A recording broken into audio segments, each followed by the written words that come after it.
Today we're going to talk about the file box. You've already watched the tutorial video and most likely logged in and seen a test file in there and tried out the file box in general. Now what I want to talk about is what to expect in the file box. What kind of documents am I going to have in there and what am I supposed to do with them? So once you're logged into the file box, you will see two folders.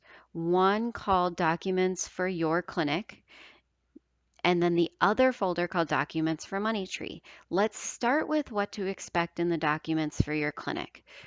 Now, I can't be in the file box for this video, but I'm going to do the best I can to show you what that looks like by having it on the screen here. So there will be a folder in the file box site that looks like this. So double click that folder and then you're going to see documents in your folder. Each document has the same 4-letter name. It is the abbreviation for your clinic at MoneyTree. It really means nothing to you. It's just our way of tracking your documents. In this case, this clinic's abbreviation is CREE, C-R-E-E. Now, the ending of every document describes to you what the document is. This CREE 4119 is a deposit with the abbreviation DEP. So it's from back on 4/1. It's a deposit we posted. This CRE 61619 remit deposit is an EFT remit deposit that we posted back on 6/16. And this 6/3 document called billing is a billing packet. Those are the main 3 types of documents you're going to see in your file box, but every document that you see in your file box for the most part, has a cover sheet on it describing what the document is and what you need to do with it.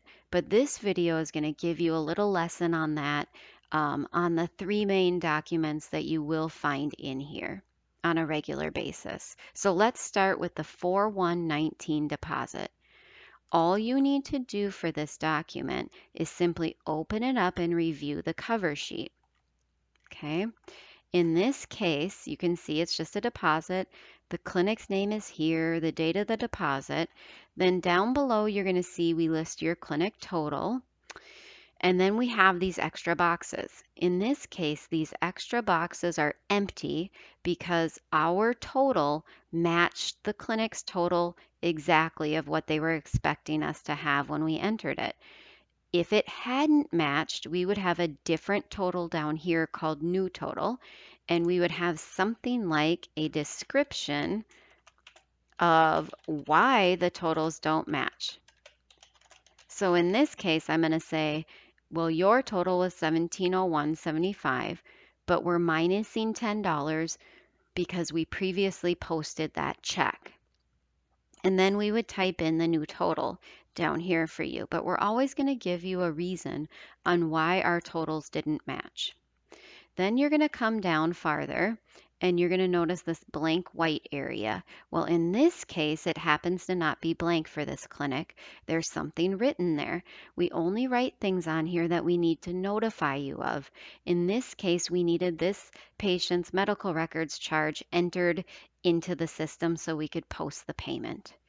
There might be other reasons listed here. The most common is probably no authorization. So it would say something like A Miles, account number, blah, blah, blah.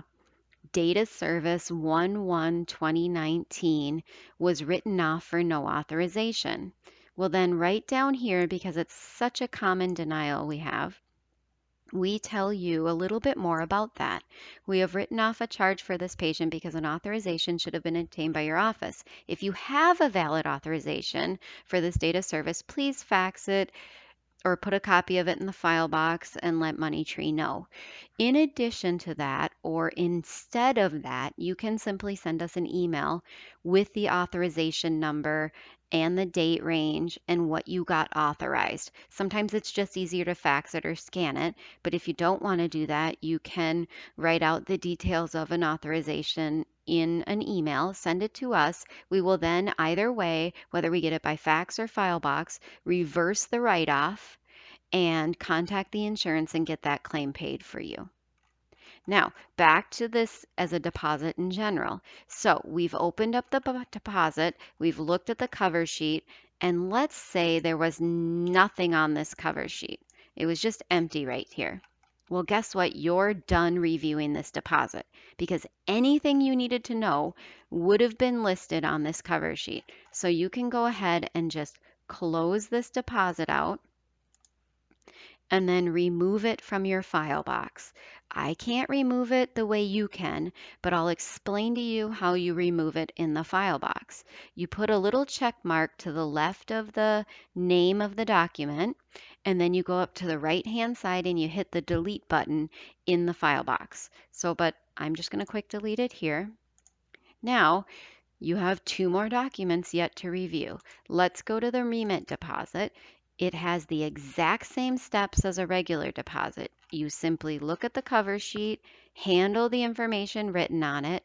You can either print just the cover sheet to your printer and then deal with what's on the cover sheet later, or you can handle it right now and then be done with it.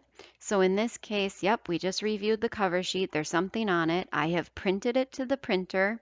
Closing this out, I'm going to put a check mark next to it in the file box, and I'm going to delete it. Now there's still another document in here. We're going to go ahead and open the document.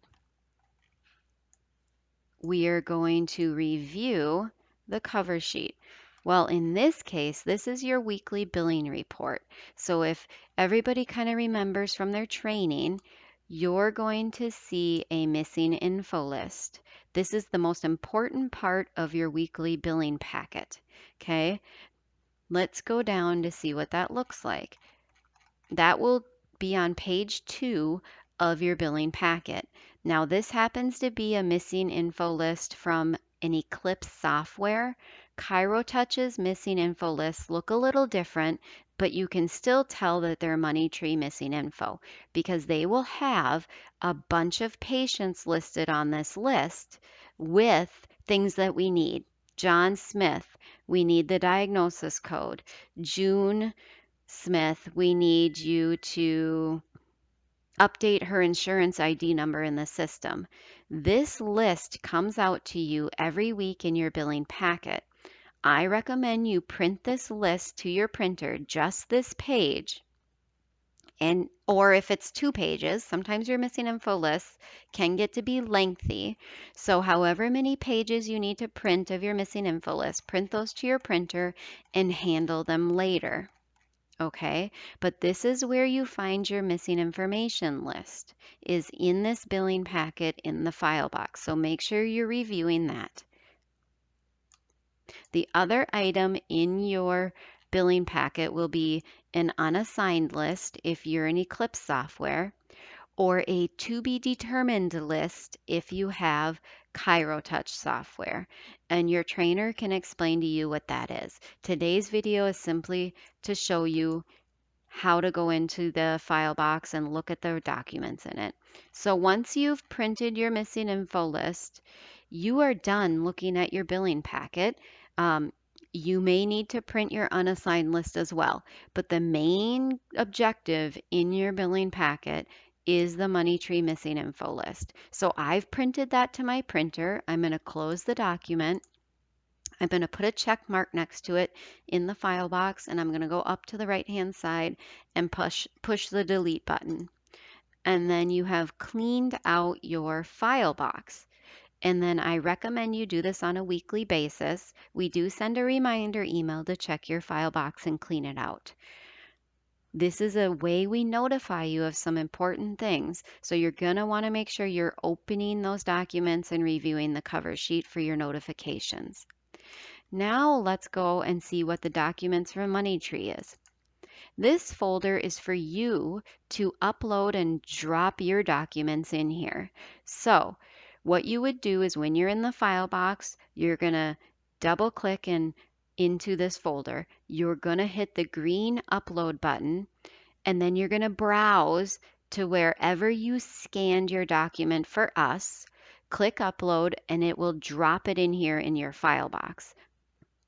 Once you see the document in the file box listed here, you are done. You can go back to your regular folders in the file box and simply go to the upper right hand corner and log out of your file box. We will then see that you have dropped something in your documents for Money Tree folder, and we'll go ahead and jump in there and grab it and delete it out of the file box when we do so. So that's just a quick session on what to look for and why you need to get into the file box and why it's so important. Thank you for taking the time to listen to our video.